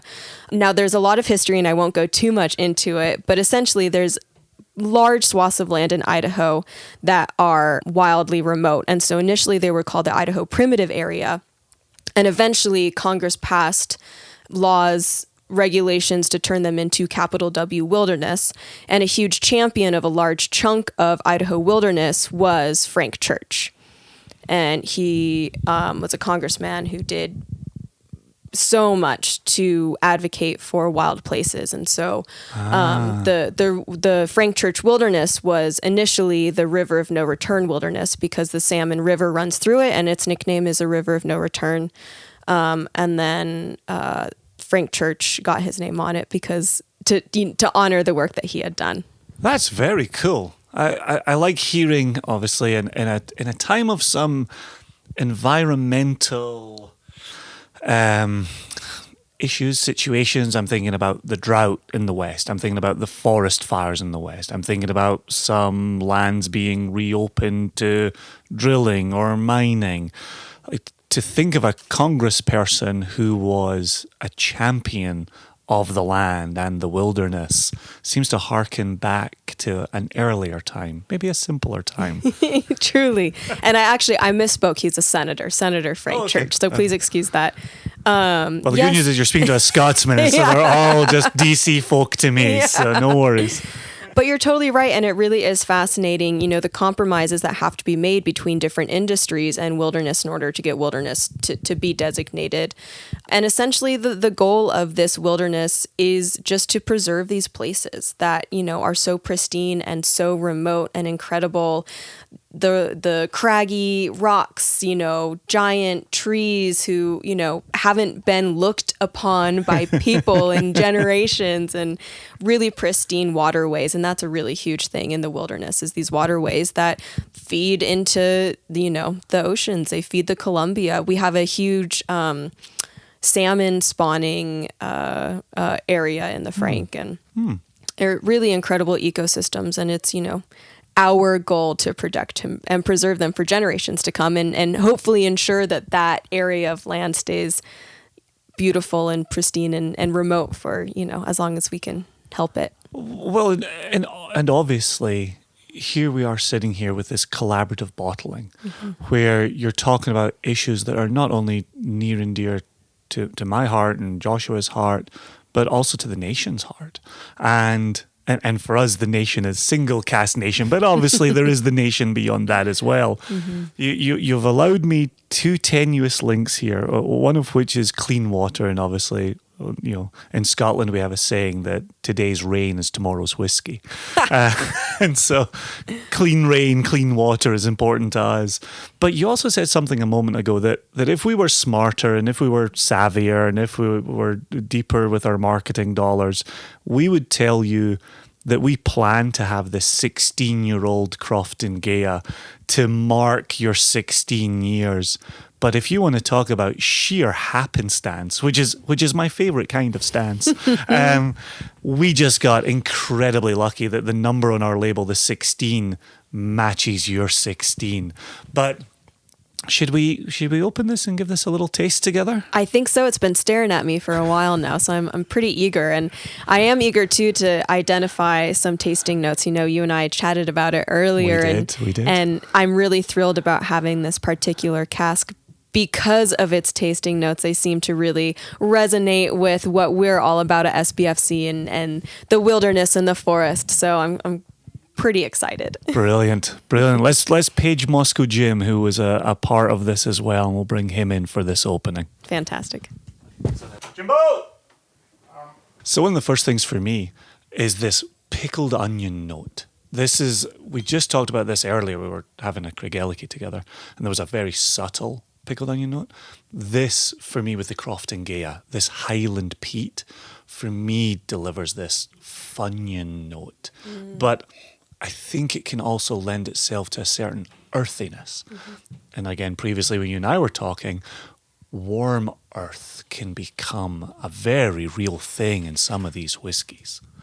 Yes, to me, I definitely get a nose of, it's, challenging to describe what a hot Idaho day is like to your listeners, but very much that hot earth smell, a little boggy, a little dusty. I like it. I'm definitely getting it. Almost even I'm thinking about you talking about clearing the trail and thinking about someone's dusty leather boots getting warm as well. Yes, absolutely. That dusty leather boot and that warm tree bark scent. Wow. That's your first time tasting it. That is. That's incredible. So you're coming in here. We are 51.2% alcohol. So for the chaps on the Palouse and Mandy, who has been out and cleared brush as well, we're all cask strength fans. The higher the better. 51.2 at 16 years of age is going to lend itself, it's going to lend a certain softness to the experience. But for anyone coming from a beer background or a wine background, 51.2 is still a real ABV.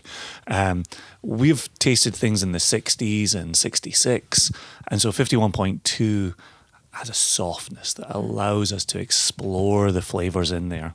So now you've had your wow moment, and you take a second sip, and Joshua and I, the nation, texture really drives us. And so getting that mouth coating quality of it is always important to us. And when I took my sip a moment ago, it's the mouth coating nature of it that I really love. But now you've had another sip, flavors coming through for you on the palate? Yeah, a lot of flavors that are coming through is a very smoky, very, very smoky, sort of, s'mores over the campfire. There's a tinge of sweetness, but it has that smoky feeling on the back of your throat. How's the strength for you? Because I know you are one of those beer and wine people that I just talked about. I am. I'm a plebe when it comes to whiskey drinking. But oh gosh, it's fantastic. I could totally picture myself after a long day out on hitch on, clearing trail, sitting down, putting my feet in the cool alpine lake or creek and, enjoying a handful of these to dull the pain of...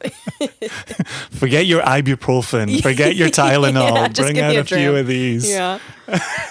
Well, and the other thing that we always say to people is we bottle it natural cask strength, but go ahead, add drops of water to it as you see fit. As you're sitting next to that fresh running river, stick a drop in it. You're not going to catch anything too bad from a single drop. Just for the record, Jason is not a biochemist. Jason is not a microbiologist. Just for the record, please filter all of your water that you get out of the backcountry. I can attest from experience that is really crucial. But once you've filtered or boiled it, add as much as you want. Glad we got the disclaimers out of the way. And then on the finish, maybe even a little bit of white pepper, just as it clears through the finish there. Yeah, absolutely. Yeah, I really love that. And one of the things for us in selecting this cask for the collaboration was with the outdoors very much in mind. What would it be like to drink this next to a campfire at the end of a day? What would it be like drinking this next to some warm trees, some dusty trail? Like, that was important to us. And so I think hitting that nail on the head and getting your seal of approval on this as well is really very cool. You're enjoying the experience? I am. It so complements what we do out in the wilderness, and I'm so thrilled. Well, let's do a little cheers, and this is to the Selway Bitterroot Frank Church Foundation. Yes. Cheers to you, Jason. Thank you so much. Cheers, Alyssa. So before we get out of here, one more thing is this collaboration would not have happened without Moscow Jim, Yes. Jim Heidelberger. We talk about him in the podcast. He's a great supporter of the nation. He's a Craigellachie guy. And we often talk about him as a Craigellachie guy. But he's also an SBFC guy. Mm-hmm. And could you talk a little bit to his involvement over there? Absolutely, yes. Jim is on our board and is truly one of the most fantastic advocates for SBFC. I genuinely don't know where we would be without his support. He is such a fabulous human, and is also spearheads at least one volunteer project annually, lovingly labeled Whisky in the Woods, where folks from Moscow and the Palouse go out to the Selway or the Frank with their whiskey and do some trail clearing, drink, probably more than they should, and have a blast. And so between his active volunteerism and his involvement on the board, he has done so much. In fact, he has put together some really fantastic SBFC whiskey glasses that we are drinking out of currently. We are. And he's spearheaded so many projects, and I'm just truly grateful for him and making this happen. It really makes my heart sing to hear the way you talk about Moscow Jim. I've known him now for 19 years, and we've been on a whiskey journey together. We have celebrated together. He has been in my Palouse Whiskey Society from the very beginning, and he's been a huge supporter of that. To be able to bring together two of his great loves, SBFC and the nation, really writ large, whiskey, is so good. And the fact that you speak about him in the same glowing terms that I speak about him, I'm just so honored to know him and love him, and I'm glad that we're here celebrating him while he's still alive. He hasn't gone anywhere. He was just here filming us a second ago. I'm really glad we can celebrate both him and SBFC with this. And Single Cask Nation. And Single Cask Nation is right here. Absolutely. For those looking for this, it will be $160 per bottle, which fits beautifully with our rubric of $10 per year of maturation. But in addition to that, $20 from every bottle sold will go to the Selway Bitterroot Frank Church Foundation. And we are very excited to have that type of direct collaboration and to be able to feed some money into a very worthy cause, outdoor, nature, health of the planet. We wish you all the success, continued success with what you've got established with SBFC. Thank you so much. I'm so excited to hear feedback from everyone who gets their bottle. And, for any of you who are out here in the West or who decide to make a trip over, we would love to have you on a volunteer trip to come out and experience the wilderness that our good buddy Moscow Jim talks so fondly about. You are absolutely welcome to visit our website at selwaybitterroot.org. We're also on social media at Selway Bitterroot. And if you have any questions or want to learn more, please visit our website and feel free to shoot me an email. I'm on there. So once again, Alyssa, cheers to this collaboration. Cheers to your ongoing success. Cheers to Moscow Jim. cheers to the members of the nation going out and supporting this collaborative bottling. And cheers to you. Thank you so much. I time- appreciate it. We're going to go drink some more whiskey Let's together. go drink. Cheers again.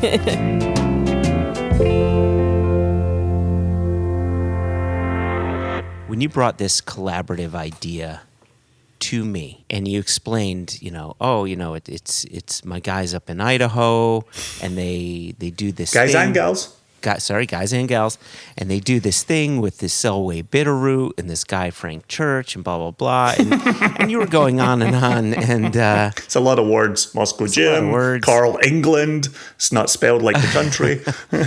but all I heard was charitable collaboration, and it was an instant yes for me, and I felt stupid not knowing what Selway Bitterroot was. So I never asked. And so it was so nice to hear this conversation between you and Alyssa, because all of my questions, Jason, were answered. Well, and certainly that was the goal of talking to Alyssa as well. Even, eagle-eared listeners will have realized that in my introduction, I didn't actually give Alyssa her job title. And in the interview, I just left her to convey her job, her title, her responsibilities. And I'm still not coming out of the interview going to talk about it. So, but she was very cool. She stayed for we had the 100th meeting of our Whisky Society. Oh, right. Because of COVID, it had actually been delayed since January of this year. And we'd actually gone on and had 2 more meetings after the 100th.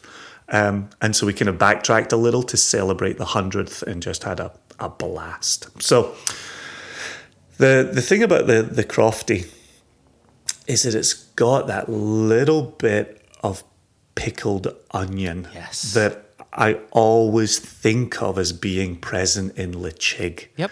And to get a 16-year-old Crofty that immediately makes me think of Lechig, we're on to a winner. So I need to throw this in there. There's something about Croftengaya, Lechig, and some younger Craigellachie. I don't know what they are, but those 3 distillates I can often confuse, and it's because of that pickled onion note. Those, sometimes Funyuns, that just seems to tie those 3 distillates together in some way, shape, or form.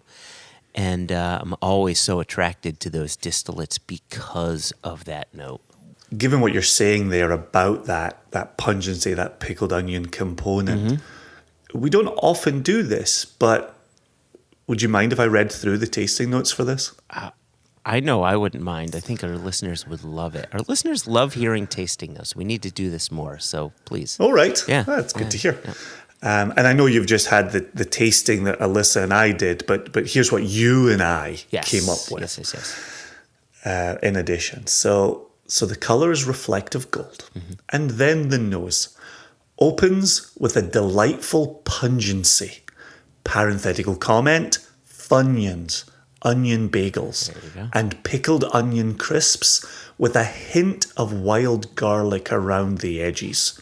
Close parentheses. But dig deeper and a softer side emerges. Parenthetical, blanched almonds, melted toffee, and warm banana bread, which is one of my favorite things on earth. That banana bread note, yes. Go on. Right? Close parentheses. Along with a certain, favorite word of mine, fecundity. What did you just call Parenthetical me? comment. Another parenthetical comment. Fresh shoots, warm earth, that kind of thing. And then, that closes the parenthetical comment, but then in italics, could easily be mistaken for Lechig in a blind tasting. There we go. And blind tasting, what a great component of our of our episode today as well, right? Back to where we started everything. Yeah. The palate is oily and warming with buttered shortbread, fresh sourdough bread dipped in a combination of extra virgin olive oil and fresh cracked pepper. One of my favorite things to actually put on my kitchen counter as I'm preparing dinner of a night, and just dip in that and just munch it while making dinner. Hints of leather boots. Then a discernible campfire ashiness as it transitions towards the finish. And then that finish, moderate to long with more butter shortbread, maybe snickerdoodle cookies now, yellow or citrus popsicles, more cracked pepper, and a campfire ashiness. And then a comment, which is not on the label because the Selway Bitterroot Frank Church Foundation logo is on the label right. to show the collaboration. Yeah. But the comment for me is one for pouring next to the campfire after a long day of clearing brush. That is hyper specific. And I know next summer when all my friends and more volunteers besides are out clearing brush, I know this will be a wonderful reward for them at the end of the day. It was so great hearing you reread those tasting notes. Right, I have my little sample bottle over here, and you and I will be doing a tasting video for it because the Crofton Gaea is going to be released alongside our Beenleigh. Indeed. And that will go on sale November 4. So this episode drops November 3. So if you're listening to this, come November 4, if you're on our mailing list, fantastic. You'll receive the links to be able to purchase the Beenleigh and the Crofton Gaea. If you're in our Facebook group for Single Cask Nation, members only, you'll find the links there. And I think the prices are pretty spot on. We've got for our 14-year-old Beenleigh at 65.1% alcohol. It's a big boy, but I'll tell you, it doesn't drink like 65. No, it's so luscious. Oh my gosh. That one is $150 a bottle, and then this Crofton Gaea will be $160 a bottle. However, like you'd said, $20 of each bottle goes to the Selway Bitterroot Frank Church Foundation.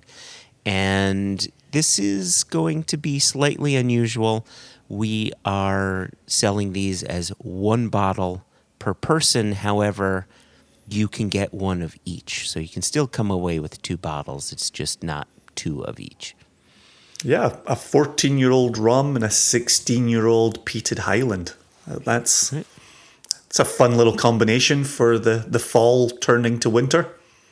Not too shabby. Shaggy. Brilliant. And I'll also say, the folk at Selway Bitterroot have been so patient. We have been working on this collaboration for over 2 years. And we didn't foresee a global pandemic getting in the way, and we didn't foresee tariffs getting in the way, and we didn't foresee global logistical issues getting in the way. And so there have now been a couple of summers where they've been excited to pour this on the trail.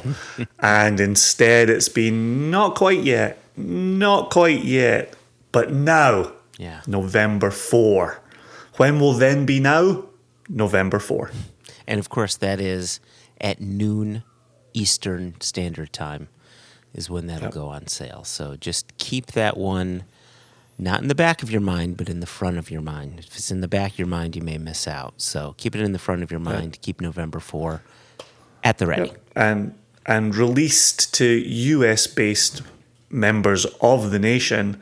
If you are international and these are of interest to you and you have a friend in the United States, you are welcome to purchase and send to the friend. How the friend gets your bottles to you is between you, them, and the bedpost. But where there's a will, there's a way, Joshua. That's true. I think it was Shakespeare who said that. I think that's the will of that is Will Shakespeare. I thought it was Shakespeare that just said, get her done. You're thinking of Shakespeare the Cable Guy. Shakespeare the Cable Guy. Not to be confused with the cable guy from Big Lebowski who says, I am expert. I'm here to fix Dinah Cobble. I'm expert. In closing out the news segment, I just want to add that the US retail release number 8 entered the country if you're listening to this in November, it entered in a couple of weeks ago, which finally, like, for praise the heavens, here we are talking about the patience shown by the Selway Bitterroot folk, and here's people waiting on the 8th retail release showing great patience as well, as we worked with global logistics to bring that in. But the thing I'll say here is keep an eye on Instagram, because Elijah is going to do more banter about the barrel episodes where we will talk about a couple of the US retail release number 8 bottlings at a time. And that'll be a really fun conversation. The other part is we'll soon be hearing from Jess on the banter about the barrel episodes as she discusses ROW number 3 releases. So we've got a lot of whiskey out in the world. There's nae doubt about it. The other thing I wanted to say about this retail release number 8 is it's about to get some of the broadest distribution in the States. That's good to hear. I'm looking at the allocations list here, and with previous releases, we were in maybe 18 states, maybe 20, maybe 22 states. We're now in about 28 states with this release. And that's very, very nice to hear. And as we get more information, we'll start releasing that. I don't want to start announcing this state and that state because some states may take a month or two to bring it in. It's October, November, December, and distributors have basically stopped buying in product. They're busy trying to focus on selling all of the product that they ramped up purchases on to get out. So rather than go state by state, just know we're in more than half the states in the country, talk about proud and honored. That is just amazing, and I want to thank our importer, Impex Beverages. Absolutely. Of course, and all of our distributors, all of our state distributors that support us, and all of the shops and bars that have been supporting us and been ambassadors for us. It really is an honor that our name would be on the tip of your tongue. Yeah. Just to highlight just a few things here, there's a private cask pick going to the Wine Exchange in California. There's a private cask pick going to the Barrel Thief in Seattle. Yep. And then we've got the Wolf Island collaboration that we've done with Greg and Trevor and Alphonse and the rest of the team at the Water of Life film. It's our second collaboration there. And we've gone with a vatting of 6 casks from an undisclosed island distillery. And you've been pouring that, Elijah's been pouring that. The feedback has been out of this world. And I can't wait for dedicated listeners, fans of the nation, fans of the Water of Life film, to get their hands on that bottling. Yeah, Elijah had said he had done a tasting recently, a big festival, and he had said that of all the bottles on the table, the Wolf Island was the only one that got emptied. People just kept on coming back. People were telling their friends, "You've got to taste this," and it just went away. So the fact that it's getting such a good response makes me happy that we've got 1,600 bottles to spread around the country. So you'll find that on store shelves, and if you see a bottle, well, look behind it, see if there's a second one to grab too. Yep. See a bottle, buy a bottle. Yep. Or 2. Yep. Excellent. So let's wrap up the news segment of that. That's a lot of ground to cover, which there's a lot of whiskey floating around right now with the Single Cask name on it, which is very cool after a long, dry summer. So with our intro behind us, with our interview with the wonderful Stephen Magarry, who we thank again for coming on and being a guest of the podcast and for collaborating with us as independent bottlers, we want to thank you. And then we had this long news segment with Alyssa from Selway Bitterroot, who we have to thank yet again. Indeed. We don't have time to do an email or anything like that. However, we do have some emails to read. But I want to use this opportunity to remind people that November is here, which means we want you, the listener, to start compiling some questions for our annual mailbag episode, which is really right around the corner. So compile your questions, email them in. You can email us questions at onenationunderwhiskey.com. You can always send us a Facebook message through, just go to the Facebook search bar, One Nation Under Whiskey, and you can message us through there. You can message us through Instagram. We are at One Nation Under Whiskey. And we, of course, are on Twitter at One Nation Whiskey. So if you got a question for us and you want it for the bigger mailbag episode where we kind of, we tend to dig a bit deeper there. We do. Would you We agree do. with that? Yeah.